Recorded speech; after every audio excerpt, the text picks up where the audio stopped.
Ncwadi yamaHubo 51 verse number 1 and 2. Amahubo 51 from verse 11 and 12. Ungangilahli ebusweni bakho. Ungangamuki umoya wakho ongcwele.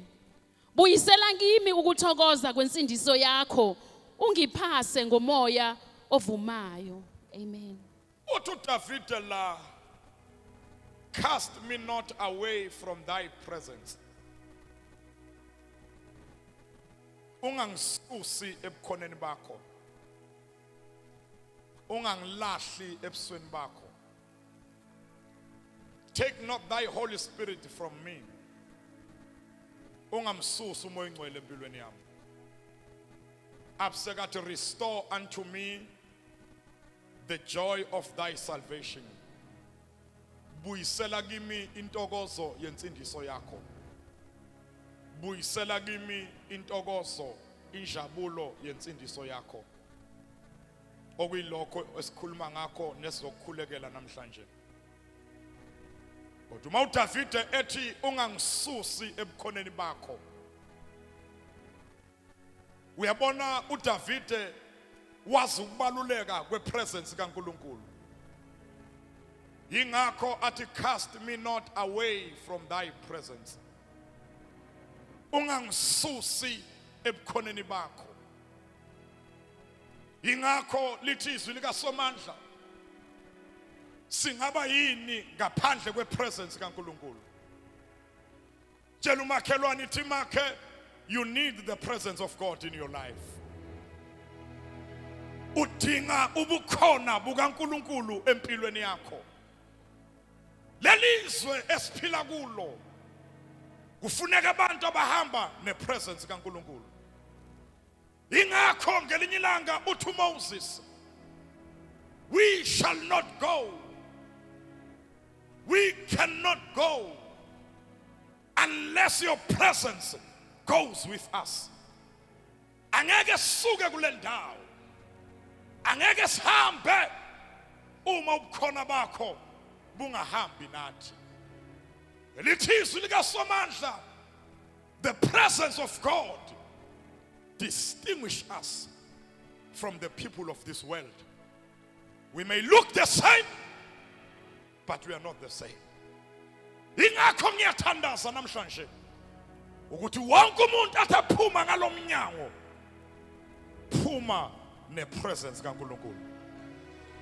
Hamba nobukhona bukaSomandla. Ngithi mina namhlanje uyongena lapho ohlala khona, ungene uthwele the presence of God. Uyabona uma uthwele ubukhona bukaSomandla uzothi ungena kuzobaleka ithuzi lobumnyama. Uzothi ungena kuzobaleka ithuzi lokufa. Uzothi ungena kuzobola imithi yabathakathi ngisho yagujelwa egedini la uhlala khona. The presence of God drives away powers of darkness. The presence of God drives away sicknesses. Udinga just the presence of God. Akuna demoni elingema phambi kwakho. Udinga just ubukhona bukaSomandla, akuna mthakathi ongema phambi kwakho. Uzongena lapho okuthiwa akungenwa khona. Udinga just the presence of God. That is why uthi David ungabususi ubukhona bakho empilweni yami. Uyabona kuzo zonke izinto osidingayo udinga just the presence of God. Uyabona uma uthwele ubukhona bukaSomandla, yonke into oyenzayo iyaphumelela. Yonke into oyiphatha ngezandla zakho ijika iba igolide. Kumangala abantu ukuthi wenza ngani kanti uthwele ubukhona bukaSomandla. Ubukhona bukaNkulunkulu bubalulekile kudlula amandla. That is why ngithi mangitshela abaningi ngithi mina, we don't run after power, but we run after the presence of God. We don't run after miracles, but we run after the presence of God.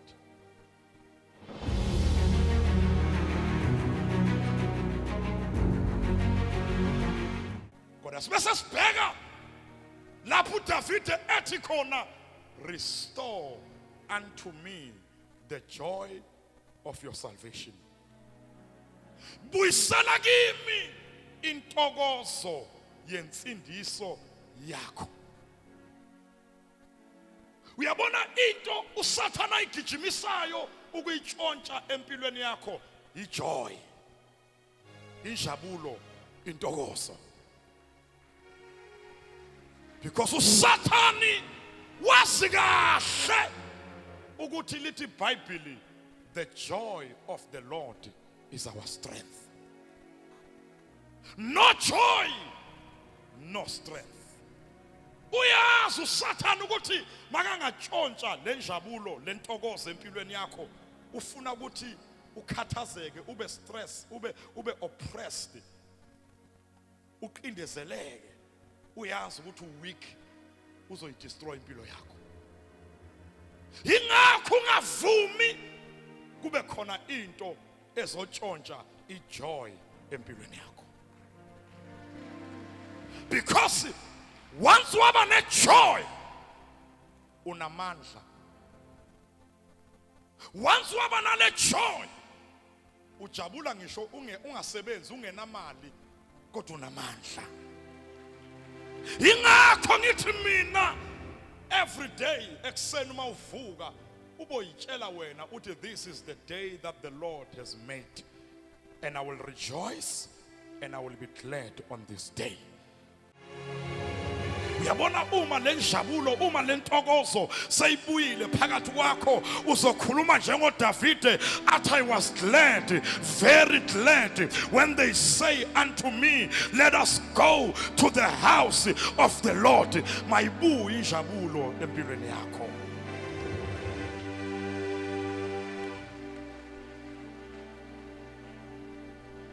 Ayingithunywa uSomandla ukuzokutshela eRichards Bay ukuthi ungabe usakhathazeka, konke okulahlekile empilweni yakho sekutholakele.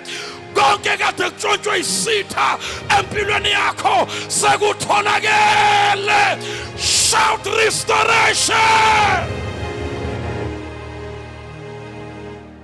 Yabona njengoba ngikhuluma nje, ngibona ingelosi ze-restoration zifike singakafiki, sezithola into zakho, ziyabuya into zakho. Tshela umakhelwane ithi ziyabuya into zami, by fire, by force, in the mighty name of Jesus. Ngisho mina into zakho bezitshontshwe ngabathakathi, bezitshontshwe izitha, bezitshontshwe amasathanisti, bezitshontshwe ngama-devil worshipper, ziyabuya.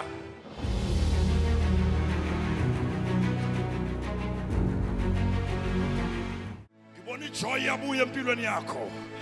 Ngibona inhlanhla yakho yabuya. Ngibona izibusiso zakho ziyabuya. Ngibona impumelelo yakho yabuya. In the mighty name of Jesus, ziyabuya into zakho. Wena owalahlekelwa umsebenzi ngendlela ezingaqondakali, uyabuya umsebenzi wakho.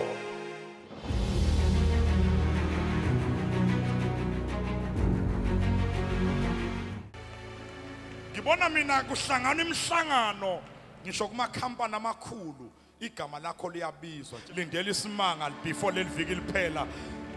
Lindela i-email, lindela i-message, lindela i-SMS, lindela i-call ezoshintsha impilo yakho, because ngibona kuyahlanganwa kubizwa igama lakho. Shout yes. Kunabantu abakhona kule ndawo kade sabakurayithe off, but useless, but ayikho into ezolunga empilweni yakho. Shout restoration.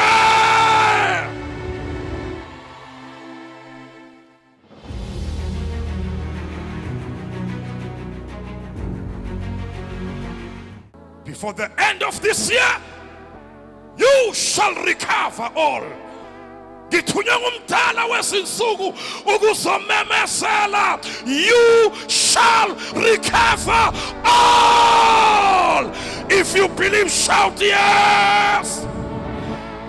Shout restoration. You shall recover all.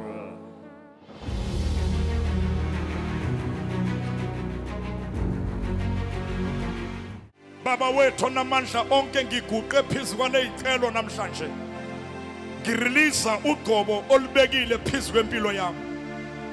Ngiyalurelease phezu kwalama prayer request. Lolu gqobo malubasebenzele.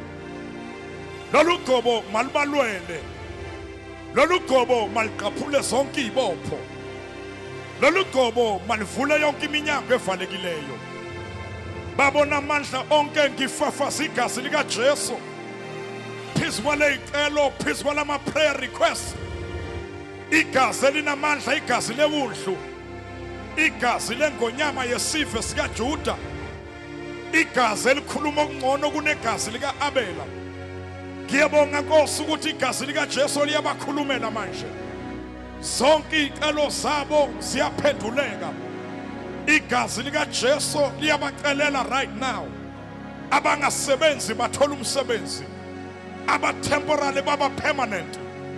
Abadinga ama promotion bayawafumana. Abanama business ayaphumelela. Abanezimali ezibambekile ziyakhululeka. Abaseyikweletini ziyabhadaleka, ziyakhanseleka. Abadinga imoto bayayifumana. Abadinga izindlu bayayifumana. Ziyenzeka imangaliso right now.